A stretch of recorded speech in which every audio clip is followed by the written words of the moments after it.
Bem-vindos à nossa live, nossa maratona de lives, nesta quarta-feira, dia 8 de abril, Dia Mundial de Combate ao Câncer. O Grupo Oncoclínicas promove uma série de lives ao longo do dia com oncologistas de todo o Brasil para tirar dúvidas e dar orientações aos pacientes oncológicos sobre os cuidados aí com a pandemia da Covid-19. Participe, obrigada pela sua audiência e aproveite para esclarecer dúvidas com os nossos especialistas. Agora estamos falando de Belo Horizonte com o Dr. Bruno Ferrari, fundador e presidente do Conselho de Administração do Grupo Oncoclínicas. Estamos aqui também com o Dr. João Paulo Solar Vasconcelos e com o Dr. Marcos Simões Castilho. Boa tarde a todos.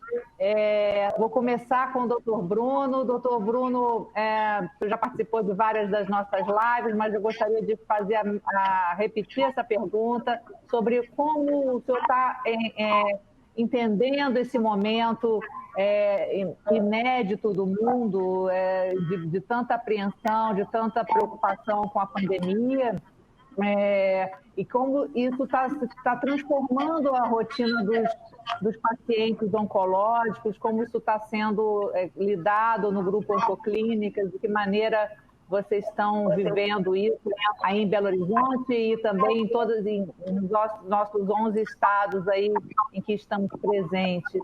Boa tarde. Boa tarde, Gisele. Muito obrigado por mais essa oportunidade de estarmos juntos. Obrigado. Boa tarde, Marcos. Boa tarde, João Paulo. Os três aqui de Belo Horizonte. O Marcos coordenando um dos serviços de radioterapia mais importantes do grupo. O João Paulo, nosso diretor técnico aqui da clínica do Oncocentro. Mais uma vez, né, eu acho que nós estamos vivendo um momento aqui ímpar, porque ontem foi um dia muito importante, né, o Dia Mundial da Saúde, da Promoção da Saúde, né, e acho que a gente focou numa das coisas mais importantes para promover a saúde, que foi a higiene das mãos, né, os hábitos de distanciamento social. Então, eu acho que isso foi muito importante. Hoje, um dia mais importante ainda para o nosso grupo, né, para nós oncologistas, que é o Dia Mundial do Combate ao Câncer, né? E, de novo, aqui nós focando na importância de que os pacientes se orientem bem, né, estejam bem instruídos, principalmente pelos seus médicos oncologistas, pelos seus cirurgiões, que não interrompam seu tratamento de forma inadvertida, com informações não vindas de uma pessoa que conhece profundamente a situação clínica deles, né? E eu acho que isso tudo a gente tem sido muito enfático nisso, porque a gente tem certeza que nós criamos fluxos que permitam que os nossos pacientes sejam bem tratados de uma forma adequada do ponto de vista oncológico, mas também com segurança para eles, não expondo eles a um risco desnecessário, assim como aquelas pessoas que trabalham com a gente, nossos funcionários, nossos enfermeiros, a turma que nos ajuda na higienização das salas, todo mundo muito importante, assim como nossos médicos. Então, muito obrigado mais uma vez pela oportunidade. Obrigada, doutor Bruno. Vou fazer a mesma pergunta para o doutor João Paulo. Doutor João Paulo, como é que o senhor está vendo esse momento aí em Belo Horizonte, na sua experiência e na sua rotina com os pacientes oncológicos? O que o senhor nos conta? Olha só, primeiro, seu microfone cortou. Desculpa, vou repetir a pergunta então. Eu perguntei agora como está sendo a sua visão, a sua experiência pessoal e do contato aí com os pacientes em Belo Horizonte e nesse momento que a gente está enfrentando de pandemia, como tem sido essa transformação aí na rotina da clínica? Claro. Eu acho que em consonância com o que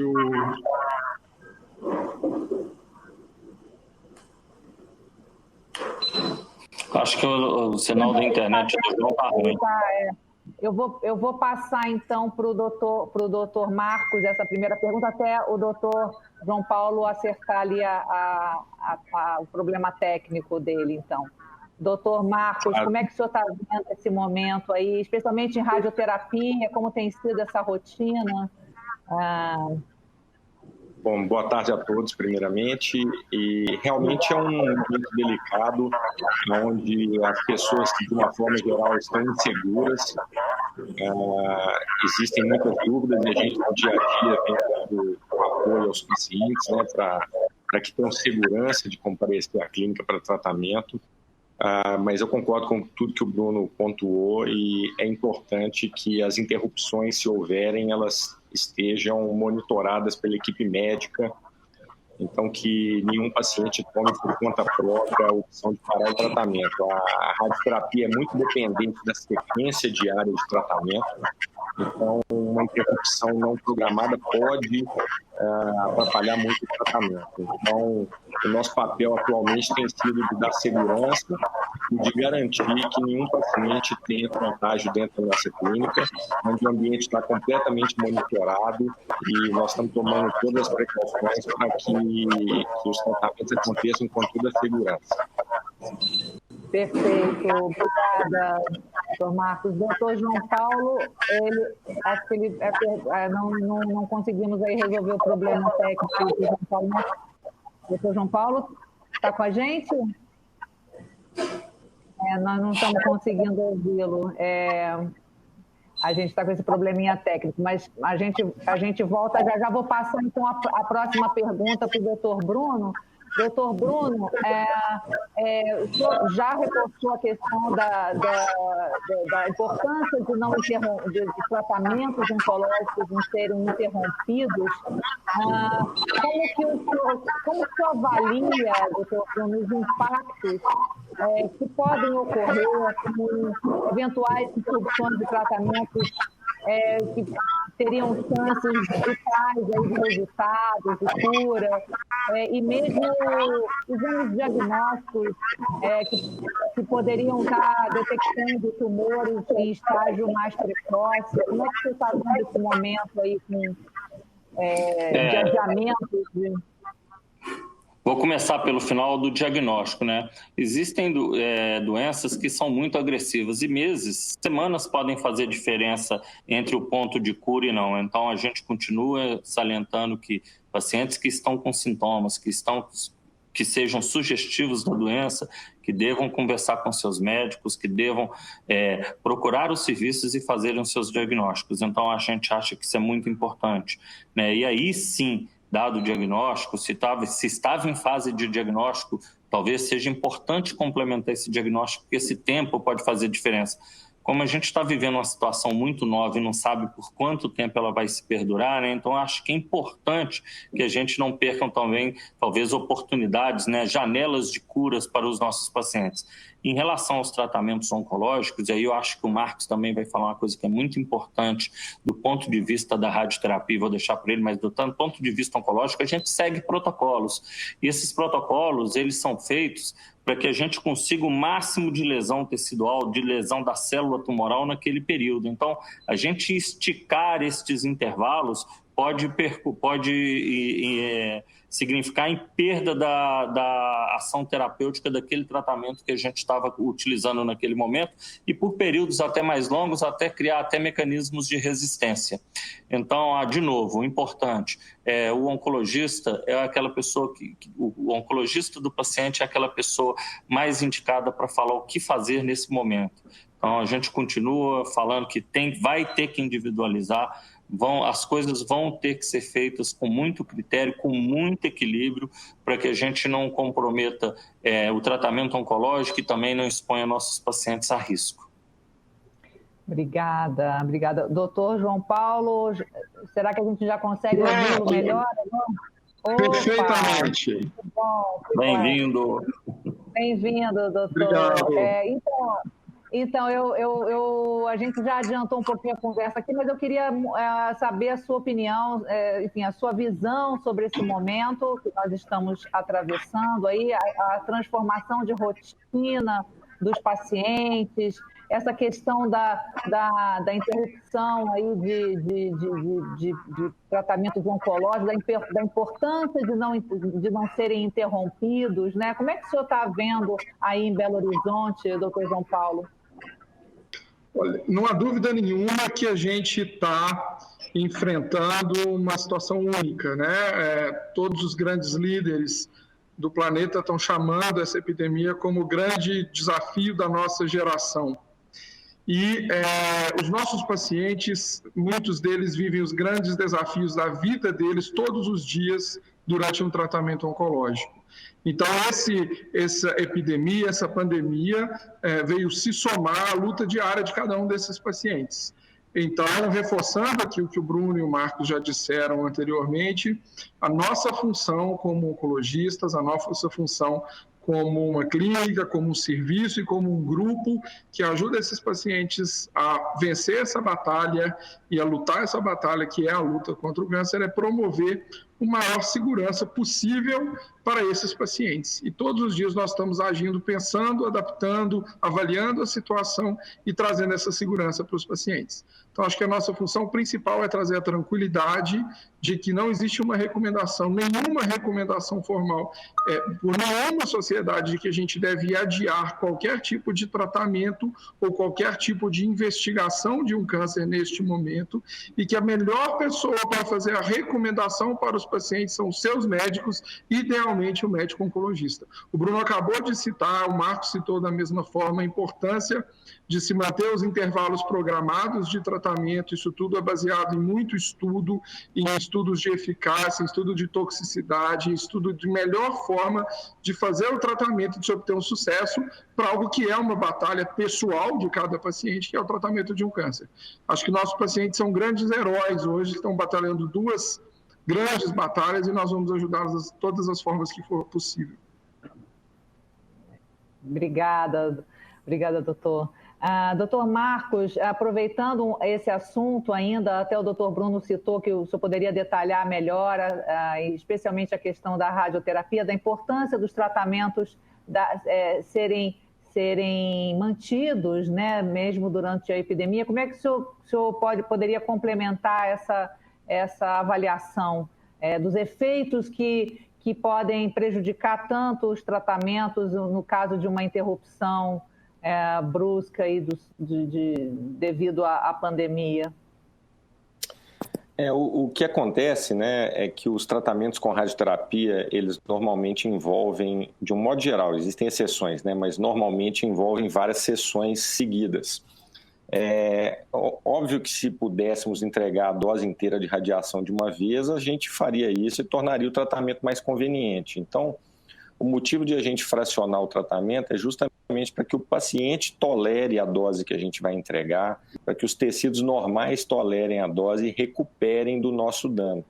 Quando a gente realiza pausas não programadas, o que a gente vai estar permitindo é que, além dos tecidos normais, nesses intervalos que vão recuperar, a gente vai ter células tumorais que também vão voltar a proliferar, e não era o que era o programado. Então, a gente acaba perdendo uma oportunidade, a gente perde o parâmetro de dizer qual a dose total a gente deve usar. Então, de um modo geral, a radioterapia não envolve pausas prolongadas. A gente teve algumas situações, né? Eu entendo a angústia e a ansiedade das pessoas, né? E cada um responde de uma forma diferente a essa situação que a gente está vivendo. A gente tem pessoas mais no controle ali das emoções e algumas pessoas um pouco mais em pânico, e óbvio que eu entendo, a gente não sabe exatamente o que vai acontecer e isso gera uma ansiedade grande. Mas no decorrer dessa pandemia, a gente tem os nossos problemas, como o João pontuou bem, que a gente precisa também abordar e também tratar. Então, a nossa função é dar segurança para que os tratamentos aconteçam de forma adequada, que a gente não tenha realmente prejuízo no que a gente está fazendo, sob pena de talvez perder a oportunidade de curar uma situação que é muito importante. Mas, rapidamente, como eu disse, eu entendo a angústia, e aí o nosso papel é tentar tornar o ambiente o mais seguro possível para que as pessoas venham realizar o tratamento, educar pacientes e familiares sobre como não contrair a doença nesse período que eles vão sair de casa e vir à clínica para receber a radioterapia, e tentar, de uma forma mais... tentar resolver o problema de uma forma mais aguda possível. Então, é óbvio que também estamos tentando diminuir o fracionamento dentro do possível, e assim faremos para minimizar o risco de todo mundo. Obrigada, doutor Marcos. Ainda nesse assunto, doutor Bruno, o que a gente poderia dizer, o que o senhor poderia dizer ao pacientes que temem esse deslocamento para realizar os seus tratamentos?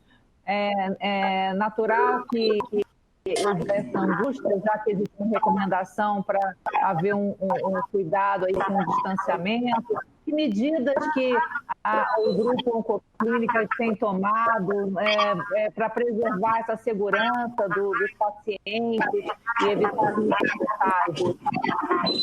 Então, vou dividir isso aqui em fases. A primeira é a seguinte, o que nós temos feito primeiro é tranquilizá-los, eles vão estar entrando num ambiente seguro.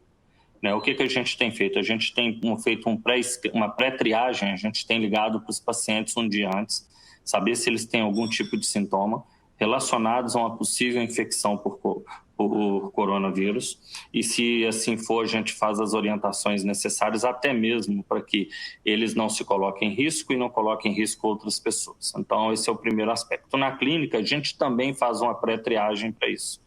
E aí, mais importante do que essa questão da gente, nós diminuímos nossos fluxos nas clínicas, passamos a usar telemedicina para aqueles casos que a gente pode avaliar por telemedicina, porque a gente sabe que o número de pacientes no ambiente pode estar correlacionado a maior risco. Então, tomamos esses cuidados, o distanciamento social. Acho que isso são medidas que vão vir para ficar. Não esqueçam que as medidas de higiene e os cuidados em casa são tão importantes quanto aqueles que a gente também toma cuidado na clínica, porque a gente está controlando aquele ambiente daquele paciente específico, mas a gente tem que também tomar cuidado com as questões dentro de casa. Então, chega em casa, lava as mãos, não leia jornal antes de lavar as mãos, mantenha um certo distanciamento, não faça compartilhamento de utensílios de casa com outras pessoas, porque podem também estar numa situação de estarem trabalhando, porque a gente não pode parar o trabalho todo, porque imagina que a gente precisa de suprimentos, a gente precisa de equipamentos de segurança, a gente precisa de máscara, de luva, a gente precisa de medicamentos. Então, se toda a cadeia parar, significa que nós não vamos poder tratar nossos pacientes de uma maneira adequada por falta de insumos. Então, a gente sabe que tem um contingente da população necessariamente tendo que trabalhar.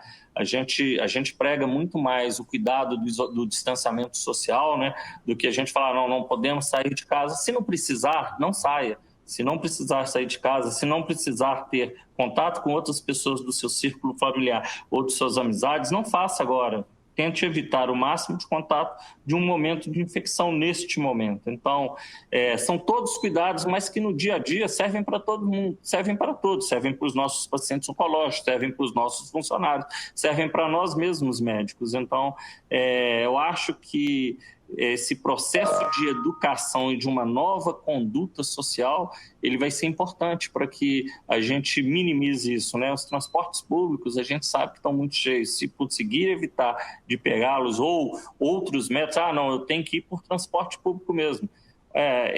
Nesses ambientes, talvez ter mais cuidado ainda, O uso de ao chegar na clínica, ao chegar em casa, não se esqueça de lavar as mãos, não tenha um contato muito próximo, se possível, aquele distanciamento de 1,5 m, 2 metros para as pessoas. Nós temos feito consultas médicas com o menor número possível de pessoas na sala. Temos pedido para os pacientes irem no máximo com um acompanhante.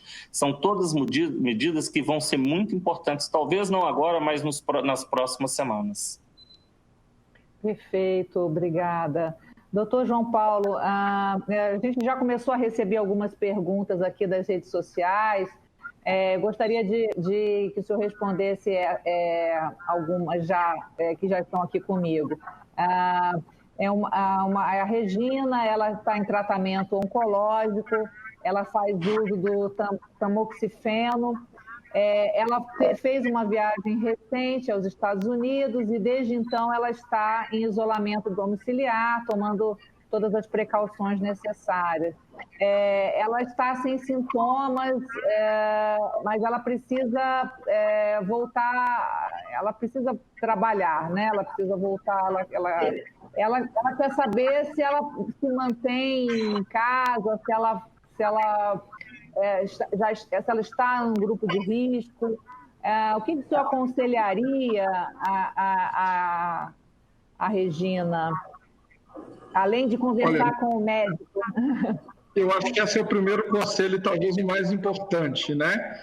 É muito difícil dar uma recomendação formal para um paciente sem conhecer todos os detalhes do caso da paciente em questão. Então, a primeira recomendação para ela é que se ela está fazendo uso do tamoxifeno, ela tem provavelmente um oncologista que está acompanhando ela. Então, a melhor pessoa para orientar o caso específico dela é o médico dela. Em termos gerais, o que a gente pode aproveitar da dúvida dela para orientar os nossos outros pacientes, outras pessoas que estão assistindo essa transmissão, que, bom, se voltou do exterior ou de qualquer área de alta transmissibilidade, existe uma recomendação ainda, né, de auto-isolamento. Eu acredito que ela já tenha passado aí, esse período ele foi preconizado no Ministério da Saúde por 7 dias, existem alguns pontos que eventualmente poderiam dizer isso por 14 dias, então ela precisa de pensar nesse período dela, tá?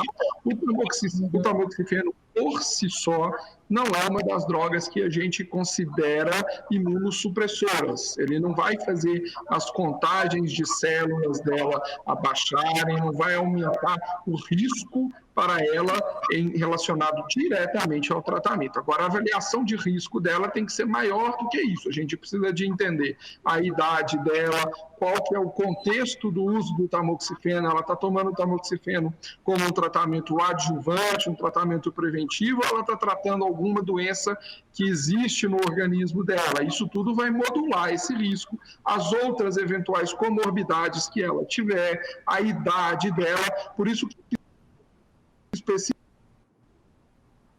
dar essa orientação. Se ela for uma das nossas pacientes, ela pode entrar em contato com a gente imediatamente, que a gente vai avaliar o caso dela e dar uma orientação mais formal para ela. Isso tudo, além das todas as medidas que o Bruno falou anteriormente, que são as medidas gerais de distanciamento social sempre que possível e cuidado com a autohigiene. Obrigada.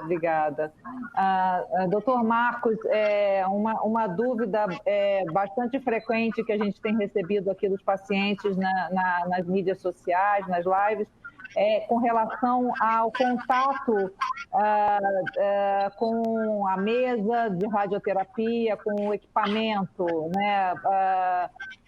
Alguns pacientes temem contágio nesse procedimento. O que o senhor poderia esclarecer de modo a tranquilizar os pacientes em relação a essa segurança de continuar realizando o procedimento de radioterapia? Tá, é uma dúvida muito boa, bem colocada, porque ela é relevante. Os pacientes, eles têm, para receber a radioterapia, vão deitar em uma mesa que a gente prepara. Essa mesa leva o paciente até o equipamento. O equipamento não encosta na pessoa em nenhum momento, mas ela vai ter que deitar nessa mesa. Essa mesa, ela sempre foi higienizada entre todas as aplicações com álcool e toalha de papel. Isso sempre aconteceu. O que a gente tem feito de diferente agora, primeiro, todos os técnicos nossos de radioterapia estão usando máscara. O objetivo não é impedir que o técnico contraia o coronavírus, é que se ele estiver naquele momento assintomático, onde ele não sabe que tem, ele também não vai transmitir para o paciente. E as mesas de tratamento que sempre foram higienizadas entre um paciente e outro, né, enquanto um paciente sai, um dos técnicos o acompanha e o outro higieniza a mesa. Atualmente, a gente parou de fazer essa higienização sem que o paciente veja. Então, a nossa recomendação atual é que o técnico espere que o paciente entre dentro da sala para fazer a higienização na frente dele, de forma que dá um pouco mais de segurança, né, de que realmente está acontecendo. Sempre aconteceu, né? É uma medida básica nossa na radioterapia. mas agora o paciente tem visto isso acontecer no dia a dia. Não só a mesa de tratamento, mas qualquer superfície da clínica de contato, elas estão recebendo higienização muito mais frequente do que recebiam. Nós isolamos as máquinas de café, de bebedouros de água e etc. Então, se algum paciente precisar de algum líquido, ele tem que pedir assistência para que a gente consiga fornecer com segurança e evite que todo mundo fique apertando, encostando em objetos dentro da clínica. Então, além disso, os assentos dentro da clínica também foram mais espaçados, a gente interditou alguns assentos para que os pacientes não fiquem próximos uns dos outros. Então, com esses cuidados, realmente o tempo esperado que o paciente aqui dentro da clínica para receber o tratamento é de em torno aí de 20 minutos, não mais do que isso. Então, é um período muito curto, onde, se ele ficar atento, pensar que não deve colocar a mão no rosto, na boca, nesse período que está dentro da clínica, ao sair, higienizar as mãos.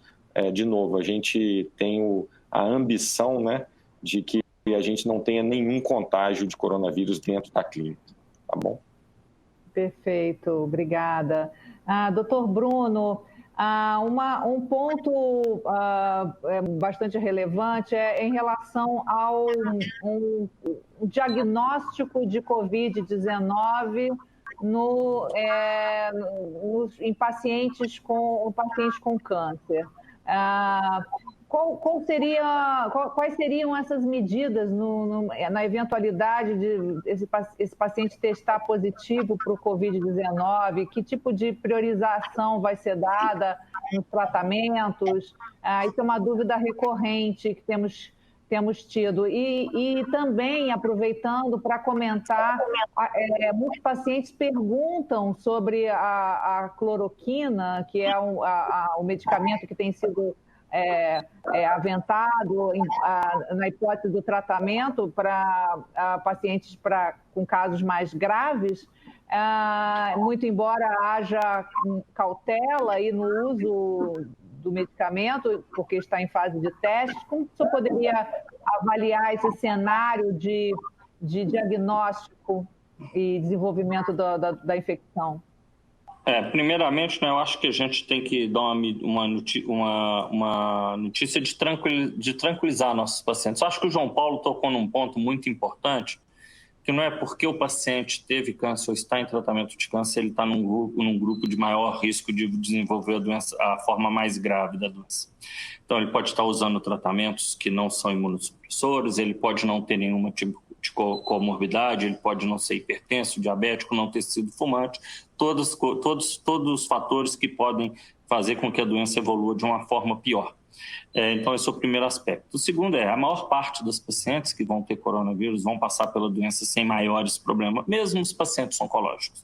E se eles estiverem fazendo algum tipo de tratamento, vai ter que ter uma interação muito grande entre a equipe clínica que está atendendo esse paciente, em casa ou hospitalar, e a gente tem visto que a maior parte dos casos vai ser conduzida em casa, né? Então, isso também é importante, não é porque eu tenho diagnóstico, eu tenho que ir imediatamente ao hospital, você tem que entrar em contato com o seu médico, tem que ter certeza que o teste, que você fez o teste no momento que você tinha que fazer, até porque a gente está preocupado com quem está positivo, mas também está preocupado com falsos positivos, né? Pessoas sintomáticas que fizeram o teste no momento que o teste não era capaz de detectar a doença. Então, não é só falar, você tem um teste negativo, você está liberado, a gente tem feito um segmento diário dos nossos funcionários, médicos, pacientes que têm suspeita ou que tiveram a doença. Então, a gente colocou uma equipe médica, uma equipe de enfermagem para que a gente faça um acompanhamento diário desses pacientes. E se realmente a gente estiver usando o tratamento imunossupressor, provavelmente nós vamos, a conduta é suspender o tratamento imunossupressor e dar prioridade ao tratamento do coronavírus, que deve durar alguma coisa em torno de 2 a 3 semanas, de um modo geral.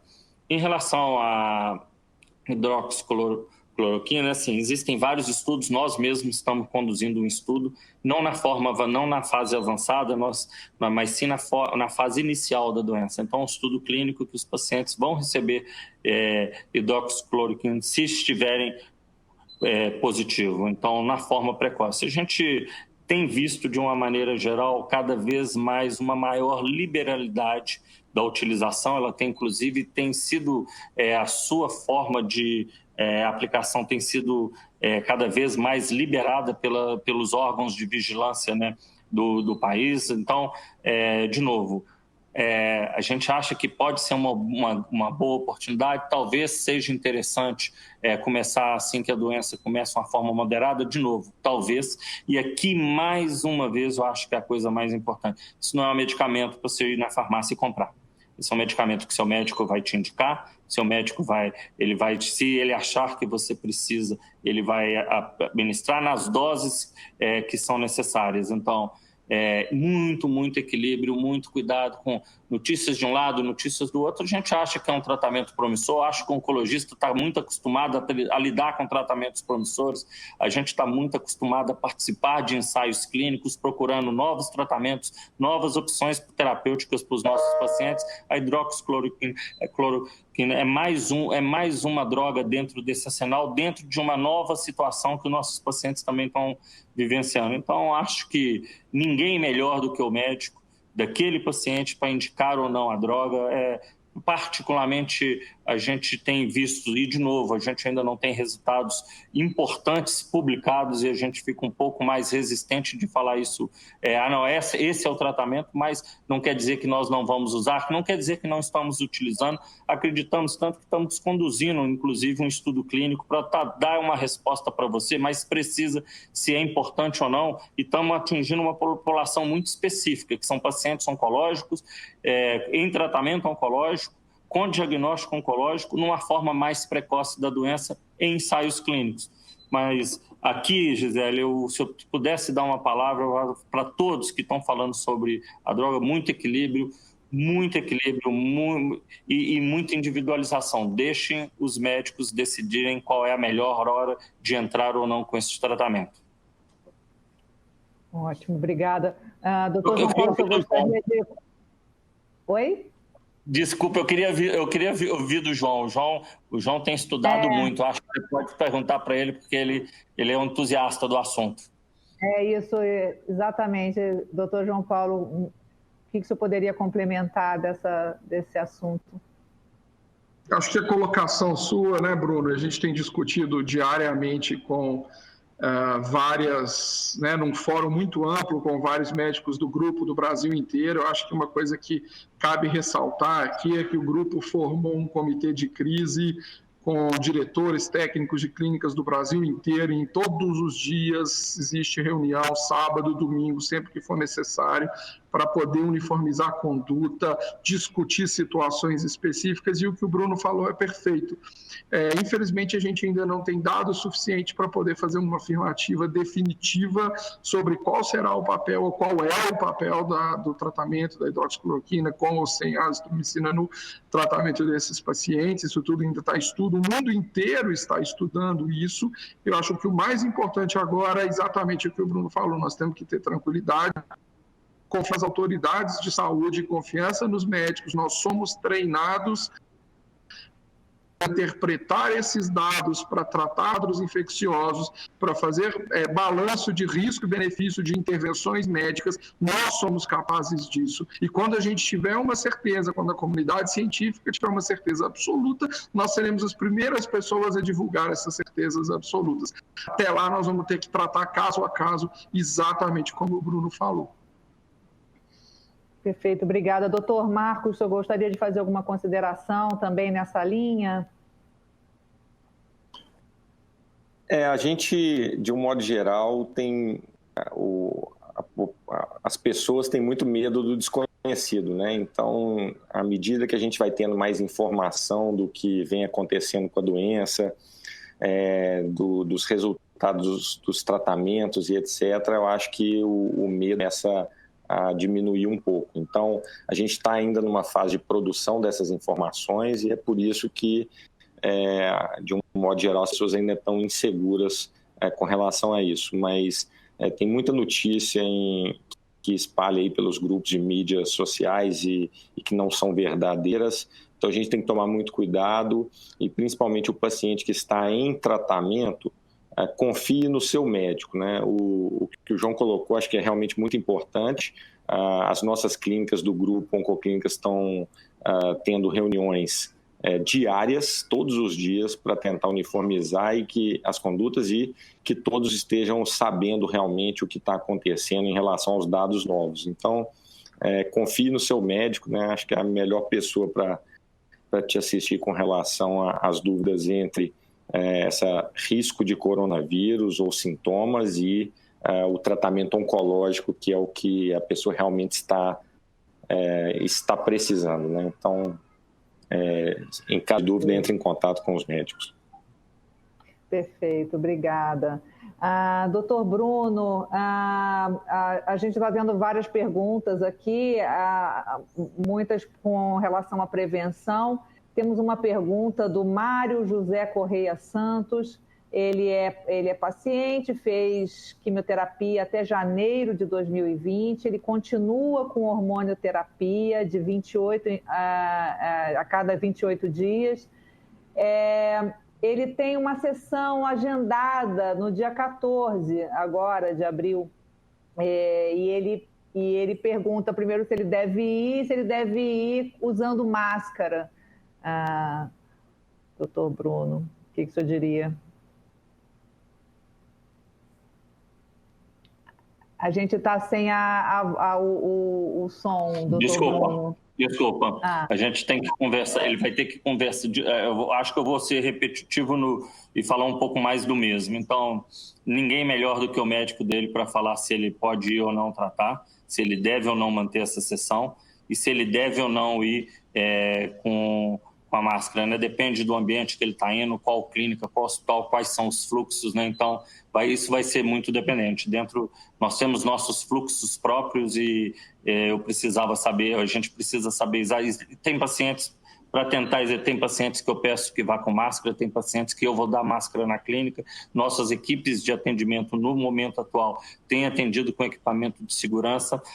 De novo, a gente está aqui já pensando em casos assintomáticos, mas ninguém melhor do que o próprio médico do seu Mário para falar para ele se ele precisa ou não. O conselho meu é ele entrar em contato com o médico dele e avaliar a consulta dele de uma maneira mais específica para ele. Perfeito. Aqui também temos uma pergunta da Raquel, que ela vou endereçar para o doutor João Paulo. Aqui. Ela gostaria que falassem sobre familiares que moram com pacientes oncológicos, quais os cuidados imprescindíveis, a questão do contato com outras pessoas, saídas. O que o senhor diria, doutor João Paulo? Essa é uma excelente pergunta. Muito obrigado, Raquel, pela pergunta, porque eu acho que a gente pode abordar até de uma maneira mais ampla, e não só o familiar que mora com o paciente oncológico, mas o familiar que mora com qualquer um dos grupos que a gente considera grupo de risco de complicação, entre esses os pacientes oncológicos ou em tratamento imunossupressor ou com doença em atividade. Eu acho que essas pessoas precisam de redobrar os cuidados de higiene, absolutamente, evitar, no momento que a gente tem, praticar o distanciamento social. Se você é uma pessoa que precisa de sair no seu dia a dia, por você estar naquele grupo de funcionários, de trabalhadores essenciais e que precisam de ir trabalhar, e você mora com uma pessoa que é grupo de risco, ou que está em tratamento oncológico e por isso está imunodeprimida, redobre a atenção com a sua higiene, na medida do maior possível, mantenha distanciamento, inclusive dentro de casa dessa pessoa, né, as mesmas recomendações de estar, evitar o contato muito próximo com essas pessoas e ficar muito atento ao desenvolvimento de mínimos sintomas para poder entrar em contato, né, tanto na pessoa com o tratamento do câncer, como você para entrar em contato com o médico, com os sistemas de saúde, para orientações nesses casos. Mas é muito importante. Nós estamos numa situação em que o nosso distanciamento social e a nossa prática de higiene, elas protegem a gente e as pessoas que a gente ama. E a gente vive junto e a gente trabalha junto. Então, a gente precisa de ter essa consciência de que as nossas atitudes, os nossos cuidados interferem na atitude do próximo e da sociedade como um todo. Obrigada. Doutor Marcos, além dessa consideração que o doutor João Paulo acabou de fazer, temos uma pergunta aqui também relacionada das mídias sociais. Assim, a pergunta é se existem protocolos que permitem reduzir a frequência com que o paciente precise se deslocar até um hospital para fazer a radioterapia. O que o senhor diria, responderia em relação a isso? Gisele, existem sim, tá? E a gente, as sociedades de especialidade, né? Então, no meu caso, a Sociedade Brasileira de Radioterapia já publicou algumas recomendações. A Sociedade Americana de Radioterapia já publicou algumas recomendações em algumas situações que a gente pode tentar reduzir o número de idas à clínica, né? Por que a gente ainda não reduziu isso antes da crise do coronavírus? Porque são situações que ainda estão em investigação, mas que dentro do possível se mostrem efetivas e seguras. A gente, em vista do risco de deslocamento dos pacientes e o risco de ação do coronavírus, a gente está optando por antecipar o uso dessas situações na prática clínica. Então, isso a gente já está fazendo de rotina. Nós, médicos, a gente não quer que os pacientes se desloquem mais do que o necessário até a clínica, de maneira alguma. E vários protocolos para tornar o número de idas à clínica menor estão sendo usados, tanto para próstata quanto mama, pulmão, tratamentos paliativos e etc. Então, podem ficar tranquilos os pacientes que estamos utilizando o menor número possível. Perfeito, perfeito. Doutor Bruno, dentro dessa linha de reduzir a frequência desnecessária, né? No caso, existem necessidades essenciais, né? Mas não havendo, eu gostaria que o senhor analisasse um pouco mais a questão da telemedicina hoje. O senhor já comentou um pouquinho no começo, mas a telemedicina ela vem para mudar, promover mudanças na maneira como a medicina vai ser praticada daqui para frente, não só em relação ao coronavírus, a pandemia, mas de uma maneira geral, veio para ficar, na sua opinião?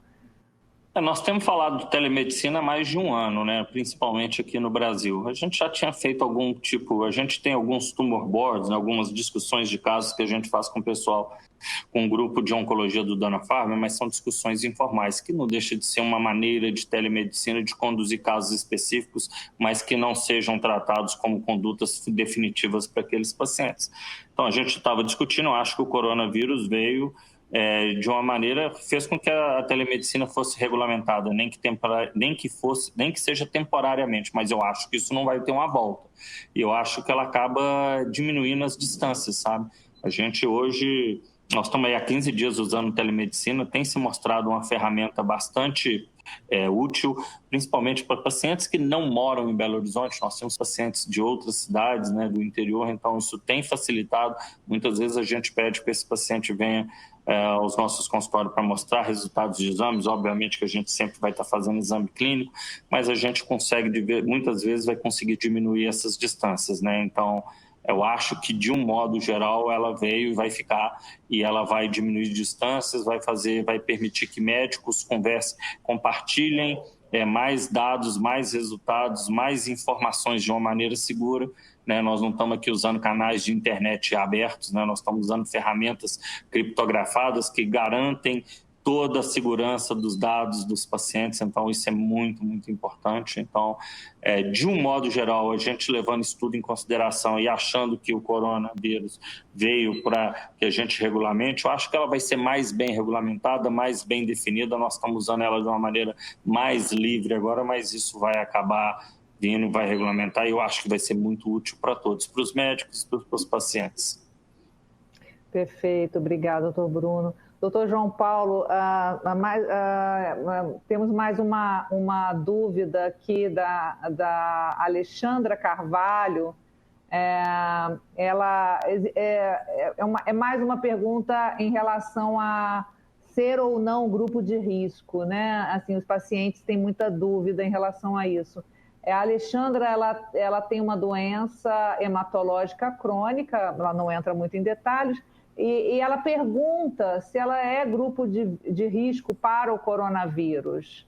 A gente sente que tem muita dúvida em relação ao estágio da doença, o tipo de tumor, se isso qualifica a pessoa como grupo de risco, o tempo. A gente tem recebido muitas perguntas nessa linha. Eu acho que Primeiro, Alexandra, obrigado por estar assistindo a gente e tá confiando aqui na gente para mandar as suas dúvidas. Eu não posso deixar de repetir o que os colegas disseram e a gente vai repetir todas as vezes quando vocês fizerem perguntas específicas dos seus casos. Converse com o seu médico, tá? Com o seu hematologista ou com o seu oncologista, quem está te tratando. Ele é a melhor pessoa para definir se você constitui ou não um grupo de risco. Acho que o segundo ponto específico independente ou não de ser do grupo de risco, pratique todas as medidas de higiene e distanciamento social possíveis. Nós estamos aqui para redução de risco mesmo, a redução é mais importante quanto maior fatores de riscos você tiver.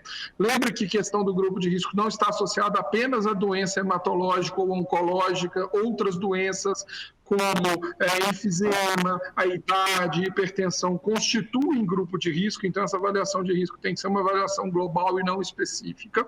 E se a gente puder dar alguma orientação nesse sentido, é que é muito possível que um paciente que precise de algum tratamento oncológico para uma doença hematológica crônica, é bem possível, e aqui eu quero ressaltar de novo, possível, porque sem saber detalhes do caso dela, a gente não pode nem deve dar orientação médica num canal aberto específico de casos individuais específicos, mas é possível que sim, que ela esteja no grupo de risco.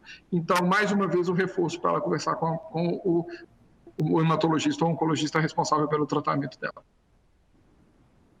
Perfeito. Um detalhe, se eu adicionar?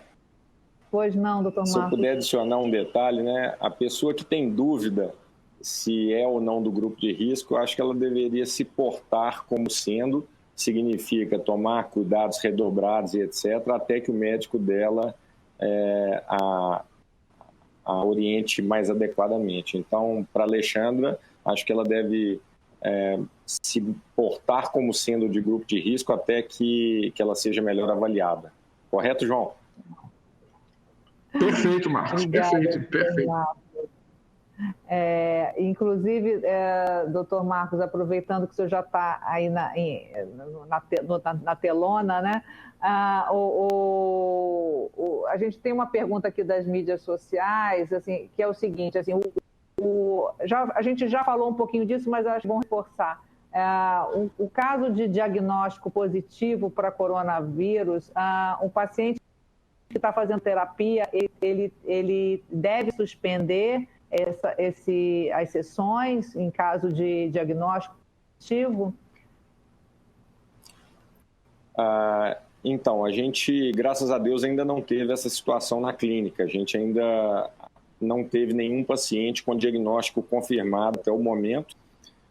E o que eu acho que deve ser feito realmente é avaliar caso a caso com relação ao risco de a paciente ter um quadro grave do coronavírus. Então, se é uma pessoa de risco para que a doença seja importante, a gente vai priorizar o tratamento do coronavírus sempre, mas sendo uma pessoa contaminada, confirmada e assintomática, dependendo do tipo de câncer que ela tenha, dependendo da situação que a gente esteja tratando, pode ser necessário, talvez, continuar a radioterapia. Se isso acontecer, vai ser formada, obviamente, uma comissão para a gente tomar todas as precauções possíveis. A gente vai tratá-la em período de isolamento total, para que ela não tenha contato com outros pacientes e com outras pessoas dentro da clínica. Então, vai ser montado um esquema especial para ela, se é uma pessoa que não pode interromper o tratamento oncológico. Existem alguns casos que o tratamento oncológico ele é preventivo, ele é um tratamento para adicionar o benefício em algumas pessoas que possam ter uma recorrência. Se ela é uma pessoa de alto risco para complicação do coronavírus e está fazendo um tratamento que é de baixo risco de benefício para o câncer, digamos assim, a gente pode colocar na balança e, eventualmente, até suspender a radioterapia, priorizar o tratamento do coronavírus e depois retomar as conversas do que é a melhor alternativa para a gente, novamente, minimizar os riscos dela do câncer. Mas isso, como já foi colocado várias vezes, vai ter que ser levado caso a caso. É claro que é uma situação que a gente dá muita importância, isso não vai ser colocado de lado ou ser menosprezado. Uma pessoa que tem coronavírus, a gente tem que garantir que ela não vá espalhar ou contaminar outros pacientes oncológicos que estão em tratamento. Então, as condutas nossas vão ser baseadas nessas premissas, tá bom? Perfeito, muito obrigada. Nós já estamos encerrando esta live. Vou fazer uma rodada final, apenas começando aí pelo Dr. Bruno. Dr. Bruno, que mensagem que o senhor daria aos pacientes para manter a serenidade nesse momento? Sabemos que o aspecto emocional é muito importante nos tratamentos oncológicos. Então, o que o senhor diria aos pacientes nesse sentido, manter o equilíbrio nessa fase de apreensão que naturalmente nós todos vivemos? Eu acho que é isso mesmo, José. A palavra, se a gente pode ter uma palavra que deveria ser mais utilizada e mais praticada, era equilíbrio mesmo, né? Individualizar, fica tranquilo, acho que as pessoas que estão a cargo do seu tratamento estão absolutamente preparadas. Eu também tenho falado isso, eu tenho visto assim, apesar de tudo ser muito novo, a gente tem visto uma mobilização muito grande da saúde como um todo, né? Que, de novo, eu não posso deixar de falar, ficou muito esquecida, né? Eu acho que agora as pessoas estão vendo tão importante que é ter um sistema de saúde privado e público adequado, com investimento, valorizar as pessoas que estão dentro desse sistema. Mais uma vez, agradecer a todos os profissionais, não só do nosso grupo, mas a todos os profissionais da saúde e a todos aqueles profissionais que fazem parte dos serviços essenciais e que têm mantido os serviços de saúde abertos. Então, o frentista do posto de gasolina, quem está na fábrica produzindo as máscaras, quem está transportando nossos medicamentos, insumos, nossos soros, as pessoas que estão ali fazendo a higienização, as pessoas que estão realmente na linha de frente ou por trás, permitindo que nós, na linha de frente, exerçam um trabalho de qualidade. Então, acho que a gente vai sair muito melhor disso, acho que tem perspectivas, seja com a hidroxicloroquina ou com outros medicamentos, muitos estão sendo estudados. Então, nós vamos ter nas próximas semanas muita coisa a respeito da doença que pode trazer perspectivas, né? Se a gente consegue controlar a doença melhor numa fase inicial, talvez a gente não sobrecarregue o sistema de saúde. De um modo geral, a gente está muito cauteloso, mas muito esperançoso que as coisas no final do dia vão dar certo.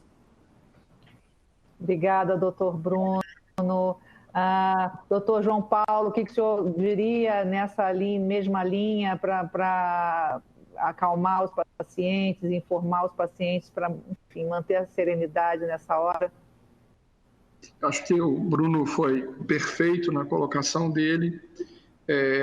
Eu levantaria aqui 2 pontos um pouco a mais aqui. Muito cuidado aonde você se informa.